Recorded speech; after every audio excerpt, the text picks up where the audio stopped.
Sedikit pengetahuan tentang kecerdasan emosional. Ini ada seorang istri yang nyuruh suaminya untuk berobat ke psikolog atau psikiater. Meskipun suaminya ini cerdas, memiliki pola pikir yang tajam, dan dia dokter ahli bedah yang sangat berhasil. Tapi kenapa si istri nyuruh suaminya untuk berobat ke psikiater atau psikolog? Karena secara emosional, suaminya ini dingin sekali. Ketika suaminya disuruh untuk berbicara soal perasaan, dia tuh diam seribu bahasa, nggak bisa ngomong. Waktu ditanya sama terapisnya, kenapa kamu nggak bisa ngomongin soal perasaan kamu? Dia bilang, nggak mudah buat saya untuk mengungkapkan perasaan saya. Saya nggak tahu apa yang harus dibicarakan dari perasaan saya. Ya, perasaan saya datar-datar aja, baik yang positif atau negatif. Terapisnya menyimpulkan, si suami ini emang nggak tahu apa yang harus dirasakan dari suatu kejadian, dari suatu peristiwa. Dan terapis si suami ini bilang, orang-orang kayak dia ini memang orang-orang yang membosankan buat siapa aja. Itulah sebabnya istri-istrinya menyuruh mereka untuk berobat. Nah, datarnya emosi seperti yang dirasakan oleh si suami ini oleh psikiater disebut dengan alexitimia. Istilah ini dari bahasa Yunani yang berarti tidak memiliki perbendaharaan atau kata emosi. Psikiaternya menjelaskan, orang seperti si suami ini yang emosinya datar-datar aja padahal dia cerdas, ketika disuruh ngomongin soal perasaan mereka nggak bisa ngomong. Itu bukan karena dia nggak punya emosi,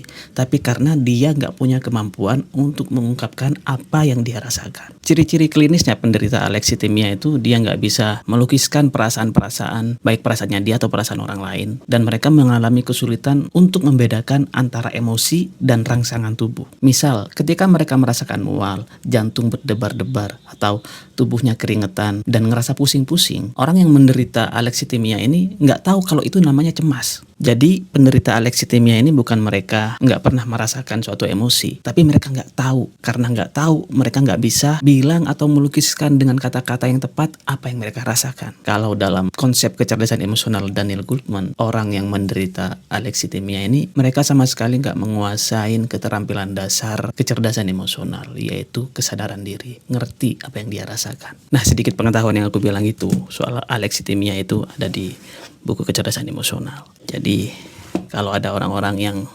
datar-datar aja, terutama laki-laki itu banyak yang begitu, nggak bisa menjelaskan apa yang dia rasakan karena dia nggak pernah dikasih tahu, nggak pernah diajari, sehingga dia nggak bisa melukiskan dengan tepat apa yang dia rasakan, dan oleh para psikiater itu disebut dengan alexitimia.